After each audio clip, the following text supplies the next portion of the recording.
ಮಿತ್ರರೇ ನಮಸ್ಕಾರ. ಮಿತ್ರರೇ, ಭಾರತ ಆಪರೇಷನ್ ಸಿಂಧೂರವನ್ನು ಮಾಡ್ತಲ್ಲ, ಅದಾದ ಬಳಿಕ ಭಾರತದ ಫಾರಿನ್ ಪಾಲಿಸಿಯಲ್ಲಿ ಸಾಕಷ್ಟು ಬದಲಾವಣೆಗಳಾಗ್ತವೆ. ಅನೇಕ ದೇಶಗಳ ಸಂಬಂಧದ ವಿಚಾರದಲ್ಲೂ ಕೂಡ ಒಂದಷ್ಟು ಮಹತ್ವದ ಬದಲಾವಣೆಗಳಾಗಬಹುದು ಅನ್ನುವಂಥ ನಿರೀಕ್ಷೆಗಳಿದ್ವು. ಅತ್ಯಂತ ಮುಖ್ಯವಾಗಿ ಚೈನಾ, ಅಜರ್ಬೈಜಾನ್ ಮತ್ತು ಟರ್ಕಿ ಈ ಮೂರು ದೇಶಗಳ ವಿಚಾರದಲ್ಲಿ ಭಾರತ ತನ್ನ ಪಾಲಿಸಿಯಲ್ಲಿ ಸಾಕಷ್ಟು ಶಿಫ್ಟ್ ಮಾಡುತ್ತೆ, ಹೀಗೊಂದು ಅನುಮಾನ ಇತ್ತು. ಆದರೆ ಮಿತ್ರರೇ, ಭಾರತ ಚೈನಾದೊಂದಿಗೆ ಸಂಬಂಧವನ್ನು ಸುಧಾರಣೆ ಮಾಡಿಕೊಳ್ತು. ಚೈನಾ ಆಪರೇಷನ್ ಸಿಂಧೂರದ ಸಂದರ್ಭದಲ್ಲಿ ಪಾಕಿಸ್ತಾನಕ್ಕೆ ಬಹಳ ಮಟ್ಟಿಗೆ ಸಹಕಾರವನ್ನು ಕೊಟ್ಟಿದೆ. ಆದರೂ ಭಾರತ ತಲೆ ಕೆಡಿಸ್ಕೊಂಡಿಲ್ಲ. ಚೈನಾ ಜೊತೆಗೆ ತನ್ನ ಹಾಳಾಗಿದ್ದಂತಹ ಸಂಬಂಧವನ್ನು ಬಲಪಡಿಸಿಕೊಳ್ತು. ಕಾರಣ ಇಷ್ಟೇ, ಚೈನಾ ಮೊದಲಿನಿಂದಲೂ ಕೂಡ ಪಾಕಿಸ್ತಾನಕ್ಕೆ ಸಪೋರ್ಟ್ ಮಾಡ್ತಾ ಇದೆ, ಶಸ್ತ್ರಾಸ್ತ್ರವನ್ನು ವ್ಯಾಪಾರ ಮಾಡ್ತಾ ಇದೆ.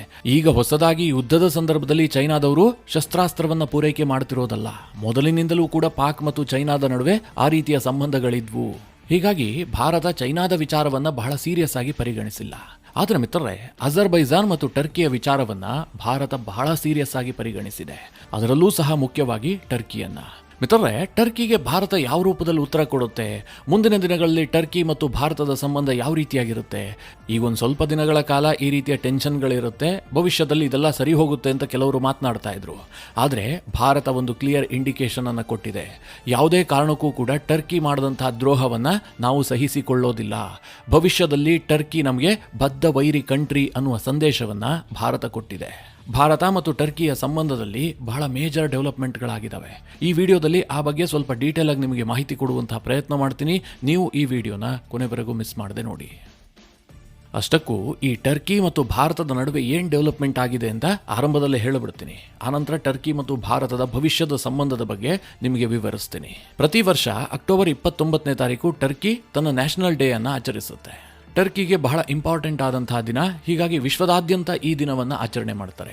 ಯಾವ ರೂಪದಲ್ಲಿ ಆಚರಣೆ ಮಾಡ್ತಾರೆ ಅಂತಂದರೆ, ಟರ್ಕಿ ಯಾವ್ಯಾವ ದೇಶದ ಜೊತೆಗೆ ಸಂಬಂಧವನ್ನು ಇಟ್ಟುಕೊಂಡಿರುತ್ತೋ, ಅಂದರೆ ರಾಜತಾಂತ್ರಿಕ ಸಂಬಂಧ, ಆ ದೇಶದಲ್ಲಿರುವಂತಹ ತನ್ನ ಎಂಬಸಿಯಲ್ಲಿ ಟರ್ಕಿ ನ್ಯಾಷನಲ್ ಡೇಯನ್ನು ಅವರು ಆಚರಣೆ ಮಾಡ್ತಾರೆ. ಹೀಗೆ ಆಚರಣೆ ಮಾಡುವಂತಹ ಸಂದರ್ಭದಲ್ಲಿ ಆಯಾ ದೇಶದ ವಿದೇಶಾಂಗ ಇಲಾಖೆಯ ಗಣ್ಯರನ್ನ ಆ ವಿಶೇಷ ಸಂದರ್ಭಕ್ಕೆ ಅವರು ಆಹ್ವಾನಿಸಿರ್ತಾರೆ. ಭಾರತದಲ್ಲೂ ಸಹ ಅಕ್ಟೋಬರ್ 29ರಂದು ಟರ್ಕಿ ನ್ಯಾಷನಲ್ ಡೇ ಅನ್ನ ಭಾರತದಲ್ಲಿರುವಂತಹ ಟರ್ಕಿ ರಾಯಭಾರ ಕಚೇರಿಯಲ್ಲಿ ಆಚರಣೆ ಮಾಡಲಾಯಿತು. ಟರ್ಕಿ ಭಾರತದ ವಿದೇಶಾಂಗ ಇಲಾಖೆಯ ಗಣ್ಯರಿಗೆ ಆಹ್ವಾನವನ್ನು ಕೂಡ ಕೊಟ್ಟಿತ್ತು. ಆದರೆ ಭಾರತ ಸರ್ಕಾರ ಇದನ್ನ ಬಾಯ್ಕಾಟ್ ಮಾಡಿದೆ. ಯಾವುದೇ ಒಬ್ಬ ಭಾರತೀಯ ಅಧಿಕಾರಿಯೂ ಕೂಡ ಆ ದಿನಾಚರಣೆಯಲ್ಲಿ ಭಾಗವಹಿಸಿಲ್ಲ. ಮಿತ್ರರೇ, ಇದು ಟರ್ಕಿಗೆ ಭಾರತ ಕೊಟ್ಟಂತಹ ಬಹಳ ದೊಡ್ಡ ಕ್ಲಿಯರ್ ಮೆಸೇಜ್. ಸುಮ್ಮನೆ ಹೊರಗಿನಿಂದ ಇದನ್ನು ನೋಡಿದ್ರೆ ಇದಕ್ಕೇನು ಮಹತ್ವ ಇದೆ ಅಂತ ಅನ್ಸುತ್ತೆ. ಆದರೆ ಸದ್ಯ ಭಾರತ ಮತ್ತು ಟರ್ಕಿಯ ನಡುವೆ ಇರುವಂತಹ ಟೆನ್ಷನ್ ಇದೆಯಲ್ಲ, ಇದನ್ನು ಸೂಕ್ಷ್ಮವಾಗಿ ಅಧ್ಯಯನ ಮಾಡಿದ್ರೆ ಭಾರತ ಏನು ಇಂಡಿಕೇಟ್ ಮಾಡ್ತಾ ಇದೆ, ಟರ್ಕಿಗೆ ಏನು ಸಂದೇಶ ರವಾನಿಸಿದೆ ಎನ್ನುವಂಥದ್ದು ನಿಮಗೆ ಸ್ಪಷ್ಟವಾಗಿ ಅರ್ಥ ಆಗುತ್ತೆ. ಆದರೆ ಮಿತ್ರರೇ, ಭಾರತ ಕೇವಲ ಇದೊಂದೇ ತೀರ್ಮಾನವನ್ನು ಮಾಡಿದ್ದೇ ಆಗಿದ್ರೆ ಇದಕ್ಕಿಷ್ಟೆಲ್ಲ ಮಹತ್ವ ಇರ್ತಾ ಇತ್ತು ಅಂತ ನನಗನ್ನಿಸ್ತಾ ಇರಲಿಲ್ಲ. ಆದರೆ ಭಾರತ ಇನ್ನೊಂದು ಕೆಲಸವನ್ನ ಕೂಡ ಇದೇ ಸಂದರ್ಭದಲ್ಲಿ ಮಾಡಿದೆ. ಅದೇನು ಕೇಳಿದ್ರೆ, ಟರ್ಕಿಯ ಬದ್ಧ ವೈರಿ ದೇಶ ಯಾವುದು ಕೇಳಿದ್ರೆ ಸೈಪರಸ್ ದ್ವೀಪ ರಾಷ್ಟ್ರ ಮತ್ತು ಟರ್ಕಿಯ ನಡುವೆ ಬಹಳ ಮಟ್ಟಿನ ದ್ವೇಷ ಇದೆ. ಟರ್ಕಿಯ ರಾಷ್ಟ್ರೀಯ ದಿನ ಆಚರಣೆ ಸಂದರ್ಭದಲ್ಲೇ ಸೈಪರಸ್ ದ್ವೀಪ ರಾಷ್ಟ್ರದ ವಿದೇಶಾಂಗ ಸಚಿವರನ್ನ ಭಾರತ ಆಹ್ವಾನಿಸಿತ್ತು. ಅವರು ಭಾರತಕ್ಕೆ ಬಂದಿದ್ರು. ಭಾರತದಲ್ಲಿ ನಿಂತ್ಕೊಂಡು ಸೈಪ್ರಸ್ನ ವಿದೇಶಾಂಗ ಮಂತ್ರಿ ಟರ್ಕಿಗೆ ಎಚ್ಚರಿಕೆ ಕೊಡ್ತಾರೆ. ನಮ್ಮ ದೇಶದ ಬಹುದೊಡ್ಡ ಭೂಭಾಗವನ್ನ ಟರ್ಕಿ ಇಲ್ಲೀಗಲ್ ಆಗಿ ಆಕ್ಯುಪೈ ಮಾಡ್ಕೊಂಡು ಕೂತಿದೆ, ನಮ್ಮನ್ನ ಬೆದರಿಸುವಂತಹ ತಂತ್ರ ಮಾಡ್ತಾ ಇದೆ, ನಾವು ಅವರನ್ನ ಹೊಡೆದೋಡಿಸಬೇಕು. ಇಷ್ಟು ಮಾತ್ರ ಅಲ್ಲ, ಟರ್ಕಿ ನಮ್ಮ ಅಲೈ ಕಂಟ್ರಿಗಳನ್ನು ಕೂಡ ದ್ವೇಷಿಸೋದಕ್ಕೆ ಶುರು ಮಾಡಿದೆ. ಇದನ್ನ ಸೈಪರಸ್ ಸಹಿಸಿಕೊಳ್ಳೋದಿಲ್ಲ, ಭವಿಷ್ಯದಲ್ಲಿ ಇದಕ್ಕೆ ತಕ್ಕ ಉತ್ತರ ಕೊಡ್ತೀವಿ ಅಂತೇಳಿ ಸೈಪರಸ್ನ ವಿದೇಶಾಂಗ ಸಚಿವ ಭಾರತದಲ್ಲಿ ನಿಂತ್ಕೊಂಡು ಟರ್ಕಿಗೆ ಸಂದೇಶ ಕೊಡ್ತಾರೆ. ಮಿತ್ರರೇ, ಈ ವಿಚಾರ ಇದೆಯಲ್ಲ, ಇದು ಜಿಯೋಪೊಲಿಟಿಕ್ಸ್ನಲ್ಲಿ ಸಾಕಷ್ಟು ಮಹತ್ವವನ್ನು ಪಡೆದುಕೊಳ್ಳುತ್ತೆ. ಇದರ ಅರ್ಥ ಏನು ಕೇಳಿದ್ರೆ, ಟರ್ಕಿ ಪಾಕಿಸ್ತಾನಕ್ಕೆ ಸಪೋರ್ಟ್ ಮಾಡಿ ಭಾರತದ ವಿರುದ್ಧ ನಿಂತುಕೊಂಡಿದ್ದೆ ಆದರೆ ಭಾರತ ಟರ್ಕಿಯ ವಿರೋಧಿಗಳಿಗೆ ನೇರವಾಗಿ ಬೆಂಬಲಿಸುತ್ತೆ. ಇದರಲ್ಲಿ ಯಾವುದೇ ಮುಚ್ಚುಮರೆ ಇಲ್ಲ ಅನ್ನುವಂಥ ಸಂದೇಶವನ್ನ ಮತ್ತೊಮ್ಮೆ ಭಾರತ ಟರ್ಕಿಗೆ ರವಾನಿಸಿದೆ. ಸದ್ಯ ಭಾರತ ಮತ್ತು ಟರ್ಕಿಯ ಸಂಬಂಧ ಸಾಕಷ್ಟು ಹದಗೆಟ್ಟು ಹೋಗಿದೆ. ಇದೇನು ಸರಿಯಾಗತ್ತೆ ಅಂತ ನನಗಂತೂ ಅನ್ಸೋದಿಲ್ಲ. ಯಾಕೆ ಕೇಳಿದ್ರೆ, ಇದು ಕೇವಲ ಸರ್ಕಾರದ ಮಟ್ಟದಲ್ಲಿ ಉಳಿದಿಲ್ಲ, ಜನರ ಮಟ್ಟಕ್ಕೆ ರೀಚ್ ಆಗಿದೆ. ಅಂದ್ರೆ ಟರ್ಕಿಯ ಜನ ಭಾರತವನ್ನು ದ್ವೇಷಿಸ್ತಾ ಇದ್ದಾರೆ, ಭಾರತೀಯರು ಕೂಡ ದೊಡ್ಡ ಸಂಖ್ಯೆಯಲ್ಲಿ ಟರ್ಕಿಯನ್ನು ದ್ವೇಷ ಮಾಡೋದಕ್ಕೆ ಶುರು ಮಾಡಿದ್ದಾರೆ. ಈ ವಿಚಾರವಾಗಿ ನಿಮಗೆ 2 ಡೇಟಾಗಳನ್ನು ಕೊಡ್ತೀನಿ, ಆಗ ನಿಮಗೆ ಅರ್ಥ ಆಗಿಬಿಡುತ್ತೆ. ಮೊದಲನೇದಾಗಿ US ನ ಫ್ಯೂ ರಿಸರ್ಚ್ ಅನ್ನುವಂತಹ ಒಂದು ಸಂಸ್ಥೆ ಒಂದು ಸರ್ವೆಯನ್ನು ನಡೆಸುತ್ತೆ. ಆ ಸರ್ವೆ ಏನಾಗಿತ್ತು ಕೇಳಿದ್ರೆ, ಭಾರತವನ್ನ ಯಾವ ದೇಶದವರು ಹೆಚ್ಚು ಇಷ್ಟಪಡ್ತಾರೆ, ಯಾರು ದ್ವೇಷಿಸ್ತಾರೆ, ಈ ಬಗ್ಗೆ ಒಟ್ಟು 24 ದೇಶಗಳಲ್ಲಿ ಅವರು ಸರ್ವೆಯನ್ನು ನಡೆಸಿದ್ರು. ಆ ಸರ್ವೆಯ ಅಂಕಿಅಂಶ ಏನ್ ಹೇಳುತ್ತೆ ಅಂತಂದ್ರೆ, ಆ 24 ದೇಶಗಳ ಪೈಕಿ ಅತಿ ಹೆಚ್ಚು ಭಾರತೀಯರನ್ನ ದ್ವೇಷಿಸುವಂತಹ ಜನ ಯಾರು ಕೇಳಿದ್ರೆ ಟರ್ಕಿಯ ಜನ. ಆ ಸರ್ವೆಯಲ್ಲಿ ಭಾಗಿಯಾದಂತಹ 56% ಟರ್ಕಿಯ ಮಂದಿ ಭಾರತವನ್ನ ದ್ವೇಷಿಸ್ತಾರೆ. ಅವರಿಗೆ ಭಾರತೀಯರನ್ನ ಕಂಡ್ರೆ ಆಗೋದೇ ಇಲ್ಲ. ಟರ್ಕಿಯ ಕೇವಲ 25% ಜನ ಮಾತ್ರ ಭಾರತೀಯರು ಅಂತಂದ್ರೆ ಒಳ್ಳೆಯವರು, ಭಾರತ ಒಂದೊಳ್ಳೆಯ ದೇಶ ಅಂತ ಅಭಿಪ್ರಾಯವನ್ನು ವ್ಯಕ್ತಪಡಿಸಿದ್ದಾರೆ. ಮಿತ್ರರೇ, ಈ ಸರ್ವೆಯ ಇನ್ನೊಂದು ಅಚ್ಚರಿಯ ಅಂಶ ಏನು ಕೇಳಿದ್ರೆ, ಭಾರತವನ್ನ ಅತಿ ಹೆಚ್ಚು ಪ್ರೀತಿಸುವಂತಹ ಜನ ಇರೋದು ಇಸ್ರೇಲ್ನಲ್ಲಿ. ಇಸ್ರೇಲ್ನ 60% ಜನ ಭಾರತೀಯರನ್ನ ಇಷ್ಟಪಡ್ತಾರೆ. ಇಸ್ರೇಲ್ನ ಕೇವಲ 27% ಮಂದಿ ಮಾತ್ರ ಭಾರತ ನಮಗಷ್ಟು ಲೈಕ್ ಆಗೋದಿಲ್ಲ ಅಂತ ಹೇಳಿದ್ದಾರೆ. ಇನ್ನು ಅಮೆರಿಕದಲ್ಲಿ ಆಲ್ಮೋಸ್ಟ್ 50-50 ಇದೆ. ಅಮೆರಿಕದ 49% ಜನ ಭಾರತವನ್ನು ಇಷ್ಟಪಟ್ಟರೆ 48% ಜನ ಭಾರತವನ್ನು ವಿರೋಧಿಸ್ತಾರೆ. ನಾವೀಗ ಟರ್ಕಿಯ ವಿಚಾರಕ್ಕೆ ಬರೋಣ. ಟರ್ಕಿಯ ಜನ ಭಾರತವನ್ನು ದ್ವೇಷಿಸೋದಕ್ಕೆ ಏನು ಕಾರಣ ಇದೆ ಕೇಳಿದ್ರೆ, ನೇರವಾಗಿ ಯಾವುದೇ ಕಾರಣವೂ ಕೂಡ ಇಲ್ಲ. ಟರ್ಕಿ ಭಾರತದೊಂದಿಗೆ ಗಡಿ ಹಂಚಿಕೊಂಡಿಲ್ಲ, ಅಥವಾ ಜನಾಂಗೀಯ ದ್ವೇಷಗಳಿದೆಯಾ ಕೇಳಿದ್ರೆ ಅದೂ ಕೂಡ ಇಲ್ಲ. ಆದರೂ ಸಹ ಟರ್ಕಿಯ ಜನ ಯಾಕೆ ಭಾರತವನ್ನು ಇಷ್ಟಪಡೋದಿಲ್ಲ ಕೇಳಿದ್ರೆ, ಭಾರತ ಪಾಕಿಸ್ತಾನದ ಬದ್ಧ ವೈರಿ ದೇಶ. ಹೀಗಾಗಿ ಪಾಕಿಸ್ತಾನವನ್ನ ಟರ್ಕಿ ಬೆಂಬಲಿಸುತ್ತೆ. ಅದಕ್ಕೆ ಕಾರಣ ಏನು ಕೇಳಿದ್ರೆ, ಪಾಕಿಸ್ತಾನ ಒಂದು ಇಸ್ಲಾಮಿಕ್ ಕಂಟ್ರಿ, ಭಾರತ ಹಿಂದೂಗಳು ಬಹುಸಂಖ್ಯಾತರಾಗಿರುವಂತಹ ದೇಶ. ಈ ಕಾರಣದಿಂದಾಗಿಯೇ ಟರ್ಕಿಯ ಜನ ಭಾರತವನ್ನು ದ್ವೇಷ ಮಾಡ್ತಾರೆ. ಮಿತ್ರರೇ, ಟರ್ಕಿ ಇವತ್ತು ಎಷ್ಟರ ಮಟ್ಟಿಗೆ ಭಾರತದ ವಿರುದ್ಧವಾಗಿದೆ ಕೇಳಿದ್ರೆ, ಕೇವಲ ಅವರು ಪಾಕಿಸ್ತಾನದ ವಿಚಾರದಲ್ಲಿ ಮಾತ್ರ ಆಟ ಆಡ್ತಾ ಇಲ್ಲ. ಈಗ ಆಪರೇಷನ್ ಸಿಂಧೂರ ಮಾಡುವಂತಹ ಸಂದರ್ಭದಲ್ಲಿ ಪಾಕಿಸ್ತಾನಕ್ಕೆ ಟರ್ಕಿ ನೇರವಾಗಿ ಡ್ರೋನ್ಗಳನ್ನು ಕಳುಹಿಸಿತು, ಅವರಿಗೆ ಬೇಕಾದಂತಹ ಶಸ್ತ್ರಾಸ್ತ್ರಗಳನ್ನು ಪೂರೈಸಿತು, ಪಾಕಿಸ್ತಾನದ ಸೇನೆಯ ಜೊತೆಗೆ ನಿಂತುಕೊಳ್ತು. ಏನೋ ಪಾಕಿಸ್ತಾನ ಮತ್ತು ಟರ್ಕಿಯ ನಡುವೆ ಹಿಂದಿನಿಂದಲೂ ಕೂಡ ಉತ್ತಮವಾದ ಸಂಬಂಧ ಇದೆ. ಹೀಗಾಗಿ ಪಾಕಿಸ್ತಾನಕ್ಕೆ ಕಷ್ಟ ಬಂದಂತಹ ಸಂದರ್ಭದಲ್ಲಿ ಟರ್ಕಿ ಸಹಾಯಕ್ಕೆ ನಿಂತಿದೆ ಅಂತ ನೀವಿದನ್ನ ನೋಡುವಂತಿಲ್ಲ. ಇದರ ಆಚೆಗೂ ಕೂಡ ಟರ್ಕಿ ಭಾರತದ ವಿರುದ್ಧ ದೇಶಗಳನ್ನು ಎತ್ತಿ ಕಟ್ತಾ ಇದೆ. ಅತಿ ಮುಖ್ಯವಾಗಿ ಮಾಲ್ಡೀವ್ಸ್ನ ವಿಚಾರ ನಿಮಗೆಲ್ಲ ಗೊತ್ತಿರಬಹುದು. ಮಾಲ್ಡೀವ್ಸ್ನಲ್ಲಿ ಮೊಹಮ್ಮದ್ ಮುಯಿಜು ಅಧಿಕಾರಕ್ಕೆ ಬರ್ತಿದ್ದ ಹಾಗೆ ಟರ್ಕಿ ಅಲ್ಲಿ ಕಡ್ಡಿ ಅಲ್ಲಾಡಿಸೋದಕ್ಕೆ ಶುರು ಮಾಡಿತು. ಮುಯಿಜು ಮೊದಲ ಫಾರಿನ್ ಪ್ರವಾಸ ಕೈಗೊಂಡಿದ್ದೆ ಟರ್ಕಿಗೆ. ಟರ್ಕಿ ಮತ್ತು ಮಾಲ್ಡೀವ್ಸ್ನ ನಡುವೆ ಡ್ರೋನ್ಗಳ ಡೀಲ್ ಆಯಿತು. ಇನ್ನೊಂದು ಕಡೆ ಬಾಂಗ್ಲಾದೇಶಕ್ಕೂ ಕೂಡ ಟರ್ಕಿ ಎಂಟ್ರಿ ಕೊಟ್ಟಿರುವಂತಹದ್ದು ನಿಮಗೆಲ್ಲ ಗೊತ್ತೇ ಇದೆ. ಬಾಂಗ್ಲಾದೇಶದಲ್ಲಿ ಭಾರತದ ಇನ್ಫ್ಲೂಯೆನ್ಸ್ ಅನ್ನ ಕಡಿಮೆ ಮಾಡಿ ಅಲ್ಲಿ ಭಾರತದ ವಿರುದ್ಧದ ಪ್ರೊಪಗೆಂಡವನ್ನ ಬಿಲ್ಡ್ ಮಾಡೋದಕ್ಕೆ ಟರ್ಕಿ ನಿರಂತರವಾಗಿ ಪ್ರಯತ್ನ ಮಾಡ್ತಾ ಇದೆ. ಟರ್ಕಿಯ NGOಗಳು ಪ್ರತಿನಿತ್ಯ ಅಲ್ಲಿ ಕೆಲಸ ಮಾಡ್ತಾ ಇದ್ದಾವೆ. ಭಾರತದ ಕೆಲ ರಾಷ್ಟ್ರೀಯ ಸುದ್ದಿವಾಹಿನಿಗಳಿದಾವಲ್ಲ, ಅವುಗಳ ವಿಡಿಯೋಗಳನ್ನ ಸೋಷಿಯಲ್ ಮೀಡಿಯಾದಲ್ಲಿ ಅಪ್ಲೋಡ್ ಮಾಡಿರ್ತಾರಲ್ಲ, ಅವುಗಳ ಕಮೆಂಟ್ಗಳನ್ನ ಸುಮ್ಮನೆ ಗಮನಿಸಿ, ಯಾವ ರೀತಿಯಲ್ಲಿ ಭಾರತ ವಿರೋಧಿ ಕಮೆಂಟ್ಗಳು ಬಂದಿರ್ತವೆ ಅಂತ. ಆ ರೀತಿಯಾಗಿ ದೇಶ ವಿರೋಧಿ ಕಮೆಂಟ್ಗಳ ಬಹುತೇಕ ಮೂಲ ಇರುವಂತಹದ್ದು ಬಾಂಗ್ಲಾದೇಶ ಇಲ್ಲ ಪಾಕಿಸ್ತಾನ. ಅಲ್ಲಿರುವಂತಹ ಟರ್ಕಿಯ NGOಗಳು ಈ ಕೆಲಸವನ್ನ ಮಾಡ್ತಾ ಇದ್ದಾವೆ. ಬಾಂಗ್ಲಾದೇಶದಲ್ಲಿ ಟರ್ಕಿಯ ಇನ್ಫ್ಲೂಯೆನ್ಸ್ ಯಾವ ರೀತಿಯಾಗಿ ಜಾಸ್ತಿ ಆಗ್ತಾ ಇದೆ ಅಂತಂದ್ರೆ, ಅಲ್ಲಿ ಇತ್ತೀಚೆಗಷ್ಟೇ ಅಂದ್ರೆ ಮೊಹಮ್ಮದ್ ಯೂನಿಸ್ ಅಧಿಕಾರಕ್ಕೆ ಬಂದ ಬಳಿಕ ಟರ್ಕಿಯ ಜೊತೆಗೆ ಬಾಂಗ್ಲಾದೇಶ 2 ಡಿಫೆನ್ಸ್ ಕಾಂಪ್ಲೆಕ್ಸ್ಗಳ ಒಪ್ಪಂದವನ್ನು ಮಾಡಿಕೊಳ್ತು. ಚಿತ್ತಗಾಂಗ್ ಮತ್ತು ನಾರಾಯಣ್ಗಂಜ್ ಈ ಎರಡೂ ಪ್ರದೇಶದಲ್ಲಿ ಟರ್ಕಿಯ ಡಿಫೆನ್ಸ್ ಕಾಂಪ್ಲೆಕ್ಸ್ಗಳು ತಲೆ ಎತ್ತುತ್ತವೆ. ಈಗಾಗಲೇ ಟರ್ಕಿ ಬಾಂಗ್ಲಾದೇಶದ ಡಿಫೆನ್ಸ್ ಸೆಕ್ಟರ್ ಅನ್ನ ಆವರಿಸಿಕೊಳ್ಳೋದಕ್ಕೆ ಶುರು ಮಾಡಿಬಿಟ್ಟಿದೆ. TB2 ಡ್ರೋನ್ಗಳನ್ನು ಅವರಿಗೆ ಕೊಟ್ಟಾಗಿದೆ. TRG-300 ಅನ್ನುವಂತಹ ಮಿಸೈಲ್ ಸಿಸ್ಟಮ್ ಅನ್ನ ಬಾಂಗ್ಲಾಗೆ ಮಾರಾಟ ಮಾಡಿದೆ. ಇಷ್ಟು ಮಾತ್ರ ಅಲ್ಲ, ಬಾಂಗ್ಲಾದ ಸೇನೆ ಕೋಬ್ರಾ ಆರ್ಮರ್ ವೆಹಿಕಲ್ಸ್ ಅನ್ನ ಟರ್ಕಿಯಿಂದಲೇ ಖರೀದಿ ಮಾಡಿದೆ. ಹಾಗೆ ಟರ್ಕಿ ಮೇಡ್ ಹೋವಿಟ್ಸರ್ ಗಳನ್ನು ಕೂಡ ಬಾಂಗ್ಲಾ ಖರೀದಿ ಮಾಡ್ತಾ ಇದೆ. ಅಂದ್ರೆ ಇಲ್ಲಿ ಟರ್ಕಿಯ ತಂತ್ರಗಾರಿಕೆ ಇದೆಯಲ್ಲ, ಬಹಳ ಸ್ಪಷ್ಟವಾಗಿ ಎದ್ದು ಕಾಣ್ತಾ ಇದೆ. ಭಾರತದ ಸುತ್ತಮುತ್ತಲೂ ಇರುವಂತಹ ದೇಶಗಳಿಗೆ ಭಾರತದ ಮೇಲೆ ಭಯ ಹುಟ್ಟಿಸುವಂತಹದ್ದು. ಮೊದಲಿಗೆ NGOಗಳನ್ನು ಕಳುಹಿಸೋದು, ಜನರ ನಡುವೆ ದ್ವೇಷವನ್ನು ಬಿತ್ತೋದು, ಆ ದೇಶದಲ್ಲಿ ಭಯದ ವಾತಾವರಣವನ್ನು ಸೃಷ್ಟಿ ಮಾಡೋದು. ಅಂತಹ ಸಂದರ್ಭದಲ್ಲಿ ಏನಾಗುತ್ತೆ, ಸಹಜವಾಗಿ ಆ ದೇಶಗಳು ತನ್ನ ಡಿಫೆನ್ಸ್ ಸೆಕ್ಟರ್ ಅನ್ನ ಫೋಕಸ್ ಮಾಡೋದಕ್ಕೆ ಶುರು ಮಾಡ್ತವೆ. ಇದು ಟರ್ಕಿಯ ಡಿಫೆನ್ಸ್ ಇಕ್ವಿಪ್ಮೆಂಟ್ಗಳಿಗೆ ಮಾರ್ಕೆಟ್ ಅನ್ನು ಒದಗಿಸುತ್ತೆ.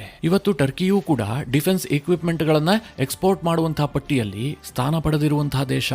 ಈಗ ನೀವು ಡಿಫೆನ್ಸ್ ಇಕ್ವಿಪ್ಮೆಂಟ್ಗಳನ್ನು ಉತ್ಪಾದನೆ ಮಾಡುವಂತಹದ್ದು ದೊಡ್ಡ ವಿಚಾರ ಅಲ್ಲ, ಅದಕ್ಕೆ ಮಾರ್ಕೆಟಿಂಗ್ ಮಾಡುವಂತಹದ್ದು ದೊಡ್ಡ ವಿಚಾರ. ಈಗಾಗಲೇ ಅಮೆರಿಕದ ಡಿಫೆನ್ಸ್ ಇಕ್ವಿಪ್ಮೆಂಟ್ಗಳು ಇಡೀ ವಿಶ್ವದ ಡಿಫೆನ್ಸ್ ಮಾರುಕಟ್ಟೆಯನ್ನ ಆವರಿಸಿಕೊಂಡಿದ್ದಾವೆ. ಇನ್ನೊಂದು ಕಡೆ ರಷ್ಯಾ ಇದೆ, ಫ್ರಾನ್ಸ್ ಇದೆ, ಚೈನಾ ಇದೆ. ಎಲ್ಲರೂ ಕೂಡ ಈಗಾಗಲೇ ಎಸ್ಟಾಬ್ಲಿಷ್ ಆಗಿರುವಂತಹ ಈ ಸಂದರ್ಭದಲ್ಲಿ ಟರ್ಕಿ ಹೊಸ ಪ್ಲೇಯರ್ ಆಗಿ ಎಂಟ್ರಿ ಕೊಡಬೇಕಾದ್ರೆ ಒಂದು ಹೊಸ ಮಾರುಕಟ್ಟೆಯೂ ಕೂಡ ಬೇಕಾಗುತ್ತಲ್ವಾ. ಅದಕ್ಕೆ ಟರ್ಕಿ ಏನ್ ಪ್ಲಾನ್ ಮಾಡ್ತಾ ಇದೆ ಅಂತಂದ್ರೆ, ಈ ಆಗ್ನೇಯ ಏಷ್ಯಾ ಭಾಗದಲ್ಲಿ ಭಾರತದ ವಿರುದ್ಧ ಒಂದಷ್ಟು ರಾಷ್ಟ್ರಗಳನ್ನ ಎತ್ಕಟ್ಟಿದ್ದೆ ಆದ್ರೆ ನನಗೊಂದು ಮಾರುಕಟ್ಟೆ ಕ್ರಿಯೇಟ್ ಆಗುತ್ತೆ. ಇದು ಟರ್ಕಿಯ ಮೇಜರ್ ಪ್ಲಾನ್. ಇದರ ಜೊತೆಗೆ ಟರ್ಕಿಯ ಇನ್ನೊಂದು ಪ್ಲಾನ್ ಕೂಡ ಇದೆ. ಅದೇನು ಕೇಳಿದ್ರೆ, ಈಗ ಟರ್ಕಿ ಸಪೋರ್ಟ್ ಮಾಡ್ತಾ ಇದೆಯಲ್ಲ, ಅದು ಮಾಲ್ಡೀವ್ಸ್ ಇರಬಹುದು, ಬಾಂಗ್ಲಾದೇಶ ಇರಬಹುದು, ಅಥವಾ ಪಾಕಿಸ್ತಾನ ಇರಬಹುದು. ಈ ಎಲ್ಲಾ ದೇಶಗಳು ಕೂಡ ಇಸ್ಲಾಮಿಕ್ ರಾಷ್ಟ್ರಗಳು. ಈಗ ಟರ್ಕಿ ಇವರನ್ನ ಬೆಂಬಲಿಸಿದೆ ಅಂತಂದ್ರೆ ಈ ಇಸ್ಲಾಮಿಕ್ ಜಗತ್ತಿನಲ್ಲಿ ಟರ್ಕಿಯ ಪ್ರಭಾವ ಜಾಸ್ತಿ ಆಗುತ್ತೆ. ಈ ಟರ್ಕಿಯ ಅಧ್ಯಕ್ಷ ಎರ್ಡೋಗನ್ ಇದಾನಲ್ಲ, ಆತನ ಉದ್ದೇಶವೂ ಕೂಡ ಅದೇ, ಇಸ್ಲಾಮಿಕ್ ಜಗತ್ತಿಗೆ ನಾನೇ ಖಲೀಫಾ ಆಗಬೇಕು ಅಂತ. ಇಂತಹ ಟರ್ಕಿಯಿಂದ ಭಾರತ ಡಿಸ್ಟೆನ್ಸ್ ಮೇಂಟೈನ್ ಮಾಡೋದರ ಜೊತೆಯಲ್ಲಿ ಟರ್ಕಿಗೆ ಅವರದೇ ಭಾಷೆಯಲ್ಲಿ ಉತ್ತರ ಕೊಡೋದಕ್ಕೂ ಕೂಡ ಶುರು ಮಾಡಿದೆ. ಅದು ಹೇಗೆ ಕೇಳಿದ್ರೆ, ಶತ್ರುವಿನ ಶತ್ರು ಮಿತ್ರ. ಈಗ ಪಾಕಿಸ್ತಾನ, ಬಾಂಗ್ಲಾದೇಶ, ಮಾಲ್ಡೀವ್ಸ್ ಈ ಎಲ್ಲ ದೇಶಗಳಲ್ಲಿ ಟರ್ಕಿ ಆಟ ಆಡೋದಕ್ಕೆ ಬರ್ತಾ ಇದೆಯಲ್ಲ, ಅದೇ ರೀತಿಯಾಗಿ ಟರ್ಕಿಗೂ ಕೂಡ ಶತ್ರು ದೇಶಗಳಿದಾವೆ. ನಾನಾಗ್ಲೇ ಹೇಳಿದೆ ಸೈಪ್ರಸ್ ದ್ವೀಪ, ಇನ್ನೊಂದು ಕಡೆಯಲ್ಲಿ ಗ್ರೀಸ್. ಟರ್ಕಿ ಮತ್ತು ಗ್ರೀಸ್ನ ನಡುವೆ ಈ ಹಿಂದೆ ಯುದ್ಧ ಕೂಡ ಆಗಿದೆ. ಈಗ ಭಾರತ ಮತ್ತು ಪಾಕಿಸ್ತಾನದ ನಡುವೆ ಯಾವ ರೀತಿಯಾಗಿ ದ್ವೇಷ ಇದೆಯೋ ಅದೇ ರೀತಿಯಾಗಿ ಗ್ರೀಸ್ ಮತ್ತು ಟರ್ಕಿಯ ನಡುವೆ ದ್ವೇಷ ಇದೆ. ಕೆಲವೊಂದಷ್ಟು ದ್ವೀಪಕ್ಕೋಸ್ಕರವಾಗಿ ಹೊಡೆದಾಡ್ತಾ ಇದ್ದಾರೆ. ಈ ಕುರಿತಾಗಿ ಟರ್ಕಿಯ ಮಾಧ್ಯಮಗಳು ಯಾವ ಮಟ್ಟಿಗೆ ವರದಿ ಮಾಡ್ತಾ ಇದ್ದಾವೆ ಅಂತಂದ್ರೆ, ಟರ್ಕಿ ಇವತ್ತು ಪಾಕಿಸ್ತಾನಕ್ಕೆ ಸಪೋರ್ಟ್ ಮಾಡ್ತಾ ಇದೆಯಲ್ಲ, ಇದಕ್ಕೆ ಪ್ರತಿಯಾಗಿ ಭಾರತ ಗ್ರೀಸ್ಗೆ ಸಪೋರ್ಟ್ ಮಾಡುತ್ತೆ. ಮುಖ್ಯವಾಗಿ ಲಾಂಗ್ ರೇಂಜ್ ಮಿಸೈಲ್ಗಳನ್ನು ಗ್ರೀಸ್ಗೆ ಎಕ್ಸ್ಪೋರ್ಟ್ ಮಾಡಬಹುದು. ಆ ವ್ಯಾಪಾರ ಒಪ್ಪಂದಗಳು ಗ್ರೀಸ್ ಮತ್ತು ಭಾರತದ ನಡುವೆ ಆಗಬಹುದು ಅಂತ ಟರ್ಕಿಯ ಮಾಧ್ಯಮಗಳು ನಿರಂತರವಾಗಿ ವರದಿ ಮಾಡ್ತಾ ಇದ್ದಾವೆ. ಅವ್ರಿಗೆ ಯಾಕಷ್ಟು ಆತಂಕ ಅಂತಂದ್ರೆ, ಆಪರೇಷನ್ ಸಿಂಧೂರ ಆಯ್ತಲ್ಲ, ಆ ಸಂದರ್ಭದಲ್ಲಿ ಟರ್ಕಿ ತನ್ನ ಡ್ರೋನ್ ಹಾಗೂ ವೆಪನ್ ಸಿಸ್ಟಮ್ಗಳನ್ನು ಪಾಕಿಸ್ತಾನಕ್ಕೆ ಕೊಟ್ಟಿತ್ತು. ಅವು ಯಾವುದೂ ಕೂಡ ಭಾರತದ ಟೆಕ್ನಾಲಜಿಯ ಮುಂದೆ ವರ್ಕೌಟ್ ಆಗಿಲ್ಲ. ಭಾರತದ ಮಿಸೈಲ್ಗಳ ರುಚಿ ಟರ್ಕಿಗೂ ಕೂಡ ಗೊತ್ತಾಗ್ಬಿಟ್ಟಿದೆ. ಹೀಗಾಗಿ ಒಂದು ವೇಳೆ ಗ್ರೀಸ್ಗೆ ಭಾರತದ ಮಿಸೈಲ್ಗಳು, ಅದರಲ್ಲೂ ಮುಖ್ಯವಾಗಿ ಭಾರತದ ಲಾಂಗ್ ರೇಂಜ್ ಮಿಸೈಲ್ಗಳು ಗ್ರೀಸ್ಗೆ ಸಿಕ್ಕಿದ್ದೇ ಆದ್ರೆ ಟರ್ಕಿಗೆ ಬಹಳ ದೊಡ್ಡ ಆಪತ್ತು ಎದುರಾಗುತ್ತೆ. ಹೀಗಂತ ಟರ್ಕಿಯ ಮಾಧ್ಯಮಗಳು ನಿರಂತರವಾಗಿ ವರದಿ ಪ್ರಕಟಿಸ್ತಾ ಇದ್ದಾವೆ. ಅಷ್ಟರ ಮಟ್ಟಿಗೆ ಭಾರತ ಗ್ರೀಸ್ ಮತ್ತು ಸೈಪ್ರಸ್ ಜೊತೆಗೆ ಸಂಬಂಧವನ್ನು ಸುಧಾರಣೆ ಮಾಡಿಕೊಳ್ತಾ ಇದೆ. ಮಿತ್ರರೇ, ಸೈಪ್ರಸ್ ಒಂದು ಪುಟ್ಟ ದ್ವೀಪ. ಭಾರತ ಟರ್ಕಿಗೆ ಕೌಂಟರ್ ಮಾಡೋದಕ್ಕೆ ಅದು ಹೇಗೆ ಹೆಲ್ಪ್ ಮಾಡುತ್ತೆ ಅಂತ ಕೆಲವರಿಗೆ ಪ್ರಶ್ನೆ ಬರ್ತಾ ಇರಬಹುದು. ಸೈಪ್ರಸ್ ಸಹಜವಾಗಿ ಪುಟ್ಟ ದ್ವೀಪ ರಾಷ್ಟ್ರ ಆಗಿರಬಹುದು, ಆದರೆ ಅದು ಯುರೋಪಿಯನ್ ಯೂನಿಯನ್ನ ಮೆಂಬರ್ ಕಂಟ್ರಿ. ಮುಂಬರುವ ವರ್ಷ ಅಂದ್ರೆ 2026ಕ್ಕೆ ಇದೇ ಸೈಪ್ರಸ್ ಯುರೋಪಿಯನ್ ಯೂನಿಯನ್ನ ಅಧ್ಯಕ್ಷ ಗಾದಿಯನ್ನ ಕೂಡ ನಿಭಾಯಿಸುತ್ತೆ. ಇಂತಹ ಸಂದರ್ಭದಲ್ಲಿ ಸೈಪ್ರಸ್ ಜೊತೆಗೆ ಭಾರತ ನಿಂತುಕೊಳ್ಳೋದಿದೆಯಲ್ಲ, ಇದು ಭವಿಷ್ಯದಲ್ಲಿ ಯುರೋಪ್ನಲ್ಲಿ ಭಾರತದ ಹಿತಾಸಕ್ತಿಗಳನ್ನು ಕಾಪಾಡಿಕೊಳ್ಳೋದಕ್ಕೆ ಬಹಳ ಹೆಲ್ಪ್ ಮಾಡುತ್ತೆ. ಇವತ್ತು ಭಾರತ EU ಜೊತೆಗೆ ಟ್ರೇಡ್ ಡೀಲ್ ಅನ್ನು ಎದುರು ನೋಡ್ತಾ ಇದೆ. ಒಂದು ಒಪ್ಪಂದ ಆಗುತ್ತೆ ಅನ್ನುವಂತಹ ನಿರೀಕ್ಷೆಯಲ್ಲಿ ಭಾರತ ಇದೆ. ಒಂದು ವೇಳೆ ಸೈಪ್ರಸ್ ಏನಾದರೂ ಇದರ ಅಧ್ಯಕ್ಷ ಗಾದಿಯನ್ನು ವಹಿಸಿಕೊಂಡಿದ್ದೆ ಆದ್ರೆ ಟ್ರೇಡ್ ಡೀಲ್ ವಿಚಾರದಲ್ಲೂ ಕೂಡ ಭಾರತಕ್ಕೆ ಹೆಲ್ಪ್ ಆಗುತ್ತೆ.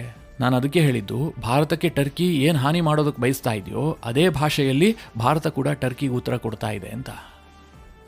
ಇದಿಷ್ಟು ಮಾತ್ರ ಅಲ್ಲ, ಈ ಆಪರೇಷನ್ ಸಿಂಧೂರ ನಡೆದ ಬಳಿಕ ಭಾರತ ಮತ್ತು ಟರ್ಕಿಯ ಸಂಬಂಧದಲ್ಲಿ ಇನ್ನೊಂದು ಮೇಜರ್ ಶಿಫ್ಟ್ ಆಗಿದೆ. ಅದೇನು ಕೇಳಿದ್ರೆ, ಭಾರತೀಯರು ಕೂಡ ಟರ್ಕಿಯನ್ನ ಬಾಯ್ಕಾಟ್ ಮಾಡುವಂತಹ ನಿರ್ಧಾರಕ್ಕೆ ಬಂದಿದ್ರು. ಈ ವಿಚಾರ ನಿಮಗೆ ಗೊತ್ತೇ ಇದೆ. ಟರ್ಕಿ ದೊಡ್ಡ ಪ್ರಮಾಣದ ಟೂರಿಸಂ ಇಂಡಸ್ಟ್ರಿಯನ್ನ ಹೊಂದಿದೆ.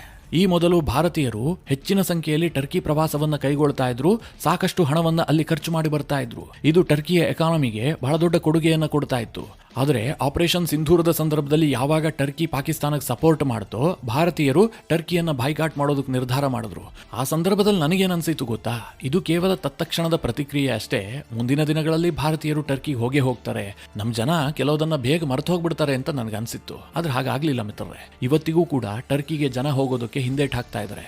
ಇದನ್ನ ನೀವು ಅಂಕಿಅಂಶಗಳನ್ನ ನೋಡಿದ್ರೆ ಗೊತ್ತಾಗುತ್ತೆ. 2024ರ ಜೂನ್ನಿಂದ ಆಗಸ್ಟ್ ವರೆಗೆ ಒಟ್ಟು 93,963 ಭಾರತೀಯರು ಟರ್ಕಿ ಪ್ರವಾಸವನ್ನ ಕೈಗೊಂಡಿದ್ರು. ಅಂದ್ರೆ ಕಳೆದ ವರ್ಷ 3 ತಿಂಗಳ ಅವಧಿಯಲ್ಲಿ. ಅದೇ ಮಿತ್ರರೇ, 2025ರ ಜೂನ್ನಿಂದ ಆಗಸ್ಟ್ ವರೆಗೆ 58,533 ಮಂದಿ ಮಾತ್ರ ಟರ್ಕಿ ಪ್ರವಾಸವನ್ನ ಕೈಗೊಂಡಿದ್ದಾರೆ. ಒಟ್ಟಾರೆಯಾಗಿ ಟರ್ಕಿಗೆ ಭಾರತೀಯರು ಭೇಟಿ ಕೊಡುವಂತಹ ಸಂಖ್ಯೆಯಲ್ಲಿ 38% ಕಡಿಮೆ ಆಗಿದೆ. ಈ ಅಂಕಿಅಂಶಗಳು ಬಹಳ ದೊಡ್ಡದಾಗಿದ್ರೂ ಕೂಡ ಇದು ನನಗೆ ಸಮಾಧಾನ ಕೊಡ್ತಾ ಇಲ್ಲ. 100ಕ್ಕೆ 100ರಷ್ಟು ಭಾರತೀಯರು ಟರ್ಕಿಯನ್ನ ಬಾಯ್ಕಾಟ್ ಮಾಡಬೇಕು. ಯಾಕೆ ಭಾರತೀಯರು ಟರ್ಕಿಗೆ ಹೋಗ್ತಾರೆ ನನಗಂತೂ ಅರ್ಥ ಆಗೋದಿಲ್ಲ. ಅವರು ನಮ್ಮ ಶತ್ರು ದೇಶಕ್ಕೆ ಸಪೋರ್ಟ್ ಮಾಡಿ ಯುದ್ಧದಂತಹ ಸಂದರ್ಭದಲ್ಲಿ ನಮ್ಮ ಸೈನಿಕರ ಸಾವಿಗೆ ಅವರು ಕಾರಣ ಆಗ್ತಾ ಇದ್ದಾರೆ. ಅಂತಹ ದೇಶಕ್ಕೆ ಹೋಗಿ ನಾವು ಮೋಜು ಮಸ್ತಿ ಮಾಡ್ತೀವಿ, ಹಣ ಖರ್ಚು ಮಾಡಿ ಅವರ ದೇಶದ ಎಕಾನಮಿಗೆ ಕೊಡುಗೆ ಕೊಡ್ತೀವಿ ಅಂತಂದ್ರೆ ಏನಾದರೂ ಅರ್ಥ ಇದೆಯಾ? ಆದರೆ ಭಾರತೀಯರು ಆಪರೇಷನ್ ಸಿಂಧೂರದ ಸಂದರ್ಭದಲ್ಲಿ ಪಾಕಿಸ್ತಾನಕ್ಕೆ ಸಪೋರ್ಟ್ ಮಾಡಿದ್ದಂತಹ ಇನ್ನೊಂದು ದೇಶವಾದಂತಹ ಅಜರ್ಬೈಜಾನ್ ವಿಚಾರದಲ್ಲಿ ಮಾತ್ರ ಬಹಳ ಗಟ್ಟಿ ನಿರ್ಧಾರವನ್ನು ಕೈಗೊಂಡಿದ್ದಾರೆ. ಅಜರ್ಬೈಜಾನ್ಗೂ ಕೂಡ ಹೆಚ್ಚಿನ ಸಂಖ್ಯೆಯಲ್ಲಿ ಭಾರತೀಯರು ಭೇಟಿ ಕೊಡ್ತಾ ಇದ್ರು. ಆದರೆ ಈ ವರ್ಷದ ಜೂನ್ ಬಳಿಕ ಈ ಸಂಖ್ಯೆಯಲ್ಲಿ ಭಾರಿ ಇಳಿಕೆ ಆಗಿದೆ. ಎಷ್ಟರ ಮಟ್ಟಿಗೆ ಕೇಳಿದ್ರೆ, ಕಳೆದ ವರ್ಷ ಅಂದ್ರೆ 2024ರ ಜೂನ್ರಿಂದ ಆಗಸ್ಟ್ ವರೆಗೆ 69,576 ಭಾರತೀಯರು ಅಜರ್ಬೈಜಾನ್ ಪ್ರವಾಸವನ್ನು ಕೈಗೊಂಡಿದ್ರು. ಅದೇ ಈ ವರ್ಷ ಜೂನ್ರಿಂದ ಆಗಸ್ಟ್ ವರೆಗೆ ಕೇವಲ 20,631 ಮಂದಿ ಮಾತ್ರ ಅಜರ್ಬೈಜಾನ್ ಪ್ರವಾಸ ಕೈಗೊಂಡಿದ್ದಾರೆ. ಅಂದ್ರೆ ಅಜರ್ಬೈಜಾನ್ಗೆ ಭಾರತೀಯರು ಹೋಗುವಂತಹ ಪ್ರಮಾಣ 70% ಡೌನ್ ಆಗಿದೆ. ಈ ಎರಡೂ ದೇಶಗಳಿಗೆ ಭಾರತೀಯರು ಹೋಗುವಂತಹದ್ದು ಟೋಟಲಿ ನಿಲ್ಲಾಗಬೇಕು, 0 ಸಂಖ್ಯೆಗೆ ಬರಬೇಕು. ಅದು ಸ್ವಲ್ಪ ಕಷ್ಟ ಇದೆ ಬಿಡಿ. ನಮ್ಮ ದೇಶದಲ್ಲಿ ಒಂದು ಎತ್ತೇರಿಗೆ ಎಳಿತಾ ಇದ್ರೆ ಇನ್ನೊಂದು ಎತ್ತು ನೀರಿಗೆ ಎಳಿತಾ ಇರುತ್ತೆ, ಇದು ಸರ್ವೇ ಸಾಮಾನ್ಯ. ಆದರೂ ಕೂಡ ಈ ರೀತಿಯ ಬೆಳವಣಿಗೆಗಳು ನಮ್ಮ ದೇಶದಲ್ಲಿ ಕಾಣೋದಕ್ಕೆ ಸಿಗ್ತಾ ಇದೆಯಲ್ಲ, ಅದೇ ಸಂತೋಷಕರ ವಿಚಾರ.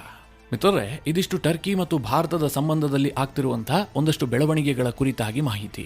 ಈ ವಿಚಾರದಲ್ಲಿ ನಿಮ್ಮ ಅನಿಸಿಕೆ ಅಭಿಪ್ರಾಯಗಳೇನು? ಕಮೆಂಟ್ ಮಾಡುವ ಮೂಲಕ ನಮಗೆ ತಿಳಿಸಿ. ಹಾಗೆ ನಿಮಗೆ ಈ ವಿಡಿಯೋ ಇಷ್ಟವಾದರೆ ಲೈಕ್ ಮಾಡಿ. ಜೊತೆಗೆ ನೀವಿನ್ನೂ ನಿಮ್ಮ ನೆಚ್ಚಿನ ಸಂಸ್ಕಾರ ಸೌರಭ ಯೂಟ್ಯೂಬ್ ಚಾನಲ್ನ ಸಬ್ಸ್ಕ್ರೈಬ್ ಮಾಡಿಲ್ಲ ಅಂತಾದರೆ ಈ ಕೂಡಲೇ ಸಬ್ಸ್ಕ್ರೈಬ್ ಮಾಡಿ. ಮುಂದಿನ ಎಲ್ಲ ಅಪ್ಡೇಟ್ಗಳ ನೋಟಿಫಿಕೇಶನ್ಗಾಗಿ